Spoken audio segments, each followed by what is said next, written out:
headlines, a friendship with limits. Marking the 22nd anniversary of the South Korea-China bilateral ties this weekend, we check on the two countries' diplomatic as well as economic relations. 3 of 5 sitting lawmakers accused of taking bribes have been detained to face further questioning. And the United Nations Anti-Racial Discrimination Committee begins a review on hate speech against foreigners residing in Japan. Hello, everybody. Happy Friday. Thanks for joining us tonight. State prosecutors arrested 3 lawmakers late Thursday night here in Korea. This is a first since the Park Geun-hye administration launched a campaign to root out corruption in the wake of the April ferry disaster. Our National Assembly correspondent Ji Myung-kil has this report. The legislators who were arrested are ruling Saenuri Party representatives Hyun-yong and Park Sang-eun and main opposition New Politics Alliance for Democracy representative Kim Jae-yun. A local court rejected the prosecution's request to arrest 2 other lawmakers from the main opposition party. Kim Jae-yun is charged with taking up to around $50,000 in bribes from the head of a Seoul vocational school in return for favors in getting legislation passed. The ruling party's Hyun-yong is suspected of taking bribes worth more than $150,000 from a railway parts supplier in return for awarding the firm private company contracts since August 2008. Park Sang-eun has been under suspicion of taking nearly $600,000 from his former company in violation of the political funding law and covering up his illegal funds. Advocates of the government's anti-corruption drive say these arrests show the government is more than willing to track down cases of corruption and punish those involved. The government pledged to eradicate corruption in the wake of April's ferry accident, as it was found that corrupt and collusive ties between government officials and businesses played a large role in the sinking. But it's a double-edged sword. If the lawmakers are found guilty, it will show that representatives in the National Assembly have taken money from people, organizations, and private companies in return for influence in Parliament. Ji Myung-kil, Arirang News. North Korea says it's sending 273 athletes and staff to the upcoming Asian Games set to begin on September 19th right here in South Korea. That's 80 people fewer than originally planned. Seoul has accepted Pyongyang's proposal to discuss the details of its participation via an exchange of letters. The message was delivered by a small North Korean delegation that was in Incheon in South Korea to attend the draw for the Asian Games football tournament. North Korea did not comment on previously announced plans to dispatch a cheering squad to the event. North Korea appears to be putting the finishing touches on a number of upgrades to a rocket launching site near the West Sea. Using recent satellite images, the U.S.-based website 38 North says modifications to the Seoul satellite launching station, that is, should be complete by the fall, opening the door for possible launches by the end of this year. The upgrades mean Seoul would be capable of handling rockets much larger than the Unha-3 launched from site back in 2012. North Korea says the rocket was part of a peaceful space program, but South Korea and the U.S. remain concerned that the advancements in technology means that Pyongyang is getting closer to developing an intercontinental ballistic missile. The UN Committee on Racial Discrimination has begun a review of such practices in Japan for the first time since 2010. This as reports of hate speech against foreign residents, including Koreans, in Japan have come to the committee's attention. Kim Jae-yun has the details. The United Nations Committee on the Elimination of Racial Discrimination has begun a review of concerns about hate speech against Koreans residing in Japan, to determine if the country has violated the international convention aimed at eliminating racial discrimination. The review comes amid reports of anti-Korean protests on the streets of Japan, as Korea and Japan are dealing with tense diplomatic relations over historical issues. The committee has expressed particular concern about reports of a right-wing group that was said to have used racially derogatory terms against Korean residents in Japan. The committee has also urged the Japanese government to pass a new bill to bring its laws into line with the convention. Although Japan is party to the convention, it does not have a law that bans racial discrimination, including hate speech. Korean nationals in Japan say there is an urgent need for a new policy, as their rights are being violated. Our biggest goal for the Japanese government is to pass a bill banning racial discrimination. Tokyo says it must first determine whether a new policy would conflict with its freedom of speech laws. The International Convention took effect in 1969, and it requires parties to outlaw hate speech. Kim Jae-yun, Arirang News. 22 years ago today, this Sunday, that is, South Korea and China established diplomatic ties. The relationship has grown significantly in recent years, but it's also changed. Our Hwang Sung-hee tells us how. In July, Chinese President Xi Jinping became the first ever Chinese leader to visit Seoul before visiting Pyongyang, reflecting the changing political landscape in Northeast Asia. But questions linger over the blossoming friendship. While China has taken a stronger stance against North Korea following its third nuclear test, experts say Beijing will never shut out Pyongyang completely. Under the current structure of strategic competition between Washington and Beijing, the strategic value of North Korea is very high. Therefore, China does not trust North Korea and is very frustrated, but absolutely has no plans to shut it out. President Xi Jinping put huge emphasis on Seoul and Beijing's shared agenda of countering Japan's historical denials when he visited South Korea. But recent movements in China-Japan ties are a nail-biter for officials in Seoul, with fresh speculation of a summit in November on the sidelines of the APEC summit in Beijing. This could leave South Korea in the cold, and experts say President Park Geun-hye should reduce her reliance on China. That doesn't mean you give in to Abe on his historical agenda, to be sure, but you have to stand there and very forcefully make your case on a public stage. So I think South Korea needs to do that, because in the end, Xi Jinping is not going to do that on South Korea's behalf.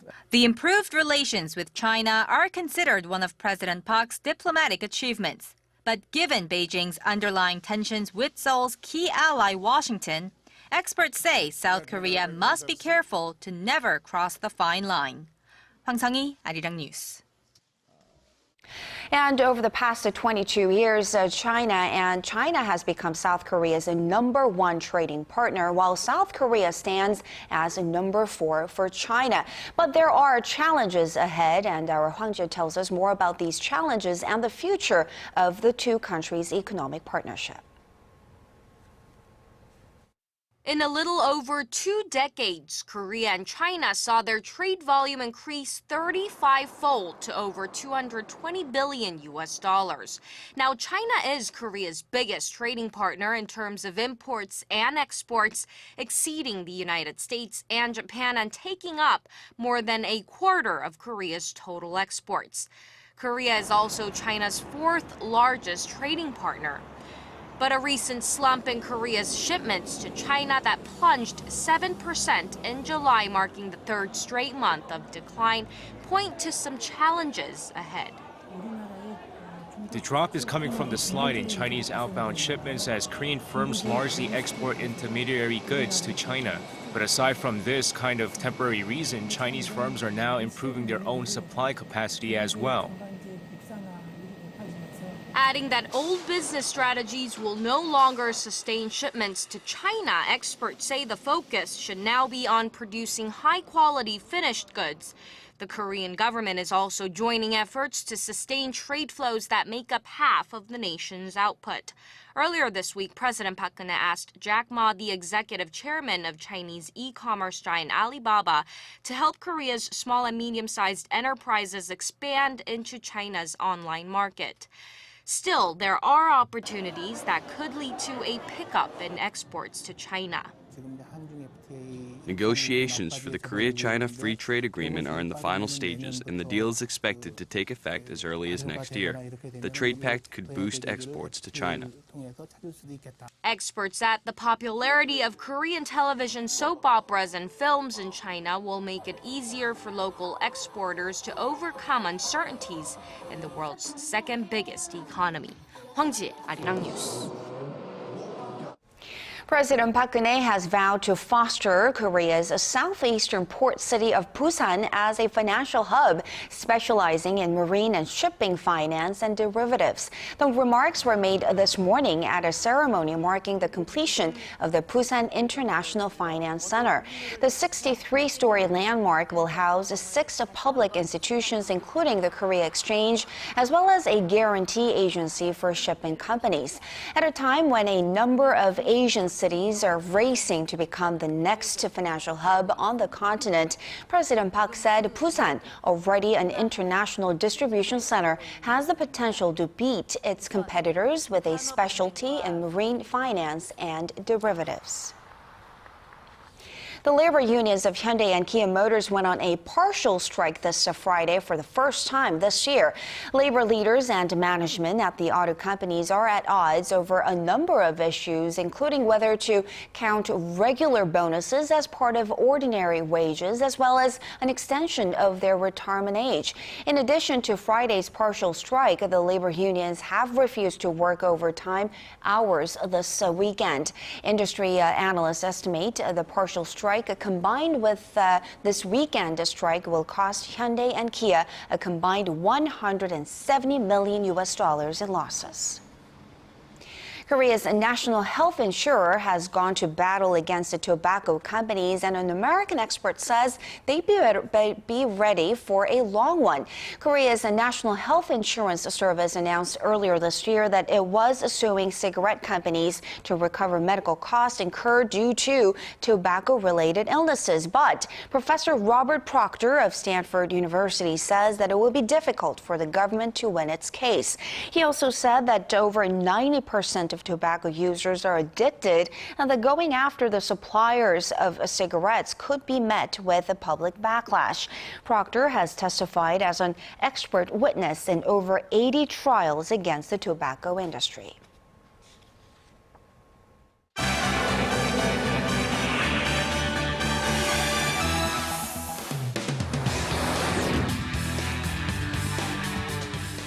The Pentagon says that Islamic State militants have emerged as the most dangerous threat to the United States. And for more, Paul E. is joining us from the News Center. Paul, U.S. military leaders are saying that it's crucial that this jihadist group is defeated, not just in Iraq, but also in Syria.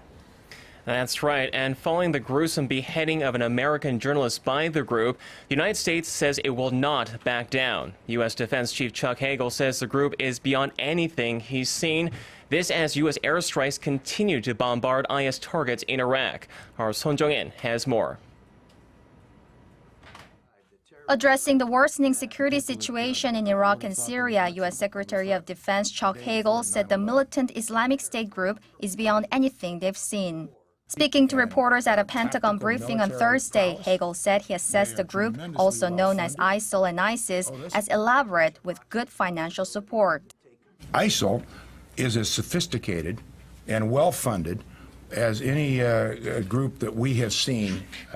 They're beyond just a terrorist group. Along with Chairman of the Joint Chiefs of Staff Martin Dempsey, Hagel stressed that U.S. military involvement in Iraq will continue with the help of other allies, as the long-term threat from IS is more dangerous than that of any other terrorist group. He noted that combating the militant group will ultimately require political reform in Iraq, but added that it is possible to contain them as the group seems to have lost momentum. He also said IS would eventually have to be defeated. Regarding the mission to rescue American hostages, including journalist James Foley, who was captured by the group last month, Dempsey defended the operation, describing it as flawless. He said they failed to recover the hostages because they had been moved to a different area. The officials said the U.S. will not relent in their efforts to bring their citizens home and their captors to justice. Son Jong-in, Arirang News. And moving on to the deadly Ebola outbreak, 2 Americans who contracted the deadly virus in Liberia have survived and been discharged from a hospital in Atlanta, Georgia. This is good news, a positive development in an otherwise bleak story. Yes, it's definitely a step in the right direction. The 2 U.S. aid workers were treated with an experimental drug, and it appears they've made a full recovery, with doctors assuring they no longer pose a threat to the public. Our Connie Lee reports. 2 U.S. aid workers are now clear of the Ebola virus. Dr. Kent Brantley and Nancy Reipel have been released from Emory University Hospital in Atlanta after spending nearly 3 weeks in isolation. Today is a miraculous day. Dr. Brantley, with the medical team that treated him, was greeted with applause at a news conference on Thursday, the day of his release. I'm thrilled to be alive, to be well, and to be reunited with my family.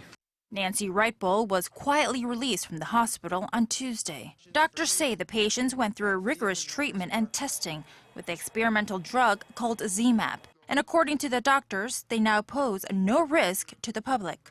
The medical staff here at Emory is confident that the discharge from the hospital of both of these patients poses no public health threat. The 2 Americans were both missionaries working in an Ebola ward in Liberia when they were infected with the virus. Soon after, they were flown from Liberia to the hospital in the United States, making them the first human patients with Ebola to ever come into the country. These 2 may have survived, but the outbreak continues to take a toll. The World Health Organization says more than 2,400 people have been infected, and more than 1,300 people have died since the outbreak was first found in West Africa back in March. So there's a continued plea to help stop the ongoing outbreak. I am forever thankful to God for sparing my life. Please continue to pray for Liberia and the people of West Africa. Connie Lee, Arirang News. And turning now to Malaysia, Paul, where a national day of mourning has been declared as the first bodies of the crash of flight to MH17 return home. It's been over a month since this airliner was shot out of the sky over eastern Ukraine. How are people there coping with this tragedy? Well, emotions are still running high as millions of Malaysians fell silent this morning in tribute to their 43 countrymen who were killed in the downing of MH17, the second air disaster to hit the country this year. A somber repatriation ceremony in Kuala Lumpur was held on this Friday as the remains of 20 Malaysian passengers arrived back in the capital. Families of the victims had gathered at the international airport to watch the special chartered aircraft arrive from Amsterdam. All 298 passengers and crew on board flights MH17 died on July 17th. However, authorities say some of the victims have yet to be identified. The government says it will provide full military funerals for all Malaysian nationals lost in the crash. And this is the first time the Angkatan Tentera Malaysia ATM is doing this istiadat for civilians. Jadi this is a first of many firsts. But I believe that we can do the best we can. Meanwhile, the Netherlands has suspended operations to recover victims and debris from the Malaysia Airlines crash site in eastern Ukraine. Investigators cited security concerns as fighting continues between Kiev's government forces and pro-Russian separatists. I see. And finally, on a lighter note, I would say the world's largest rubber duck has made a big splash in the U.S. State of California after traveling halfway around the world. I love rubber duckies. We all do, right? And I have since I was a kid. Do tell us more. Well, you can count me in as another fan. The 6-story high rubber duck floated into the port of Los Angeles on Wednesday as part of a global tour. The famous yellow freighter was created by Dutch artist Florentin Hoffman, who described it as a friendly ambassador to help relieve the world's tensions. Weighing it at 11 tons when fully inflated, the bright ducky is expected to draw in crowds at a boat festival this week as it sails along other iconic vessels from the Pacific Ocean. I'm pretty excited. I haven't seen anything this big before, and I'm really excited to see him come to the Port of LA. I think it's going to bring a lot of people in for the Tall Ship Festival, and I'm just really excited to see a big rubber ducky. The giant duck has also appeared at waterfronts in many other countries, including Australia, Brazil, China, and Japan. Charity? And I'm hoping that it will eventually make its way over here to Korea, right? Anyways, I will leave it there. Thank you very much, Paul, for those updates, and we'll see you back here in just about 2 hours. For the latest in news that impacts Korea and the world, join Kang Chae-ri for a lively half hour that covers politics, business, international news, and much more. Live at 8 every weeknight on Arirang TV. Human Rights Council headquarters in Geneva on Thursday, finding ways to persuade. Korea's leading orchestra, the Seoul Philharmonic, has kicked off its European tour in Finland, and our Park Ji-won, who is actually traveling with the orchestra, takes us through the first performance. Finland's oldest city, Turku, was once the capital of the country until the early 19th century. The city is known for both historic and natural attractions. And every summer, the city boasts another important tourist attraction, the Turku Music Festival, the oldest classical music festival in the northern European country. And it's here where Korea's leading orchestra, the Seoul Philharmonic, begins its European tour as one of dozens of international guest artists invited by the annual music event, now in its 55th year. Seoul Philharmonic is one of the best orchestras in Asia, and as you know, Maestro Chung will make his debut, long-awaited debut, in Finland. He is one of the greatest conductors of our time, so this was obviously something that we wanted to offer to our public. The orchestra opens the stage with Beethoven's Piano Concerto No. 3, followed by Debussy's La Mer and Ravel's La Valse, led by Maestro Jang Myung-hoon. As far as the repertoire is concerned, we try to give a good balance of works, classical, romantic, contemporary, so it shows the versatility of the orchestra. Audience members raved about the performance by one of Asia's top orchestras, which traveled a very long way to take the stage. First of all, I want to say it was beyond words. It was so good. It's awesome. I mean, it was once in a lifetime you get to experience something that's perfect. I would like to go after then when they're going to have next concert wherever they have it. They are so fantastic. The Seoul Philharmonic Orchestra will continue their tour with performances to be held in Austria, Italy, and Great Britain. Park Ji-won, Arirang News, Turku. Korean period blockbuster Roaring Currents is still roaring ahead, smashing record after record on the domestic box office charts. And this grand success of the movie is also driving sales of books about Korea's most revered naval hero, Admiral Lee Sun-shin. Our Shin Se-min has this report. Over 15 million tickets sold, and still counting. The movie Roaring Currents has roared past its competition to claim sole possession as the highest-grossing film in Korean history. Choi Min-sik, who plays Admiral Lee Sun-shin in the period film, says he still can't fully digest all the attention. This is all surreal to me. I'm glad that the movie was able to open up ground that allows different generations to come together. Korea's most watched movie of all time hasn't just been a hit on the silver screens. The craze has permeated into other industries, leading to increased sales of books and even modules related to Admiral Lee. Miniatures of the battleship used during the battle have tripled in sales at the specialty shop, and interest is growing. Watching the film has broadened my view, and these replica figures and even unknown books on Admiral Yi now catch my attention. Sales of biographies and non-fiction titles are also booming.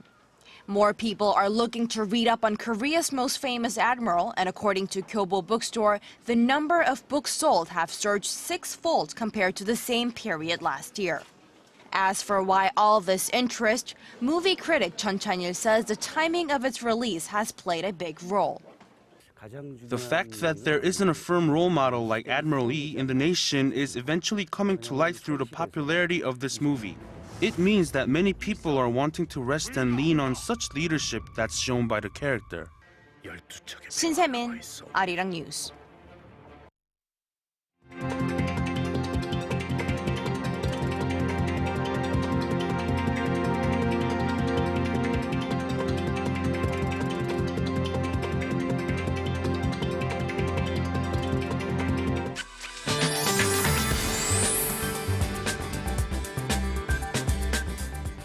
Happy Friday, everyone. I'm Kim Bo-kyung with your weather updates. Now, we begin with some unwelcome news that a pre-fine dust warning has been issued for Seoul. We are seeing 120 micrograms per cubic meter, which is approximately 2 to 3 times the normal levels. Now, shifting our focus for a bit, the Korean Meteorological Administration announced its weather outlook for this fall. They expect September to be slightly hotter than average, while seasonal average temperatures and precipitation are forecast for October and November. Now, at the moment, the nation is at the edge of a high-pressure system from the West Sea, which is leading to partly cloudy skies across the map.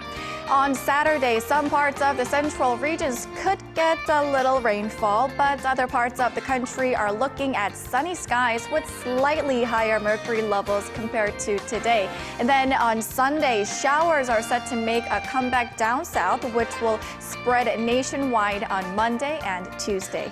On to Saturday's ratings. Seoul and Gwangju hit 30 degrees, while Daegu reaches 32. As for other places, Daejeon and Jeju reach the high 20s, Dokdo to 26. That does it for now. Have a wonderful Friday evening, and I'll be back with more updates after 10. See you then. And that will do it for this edition of Arirang News. Thanks for watching.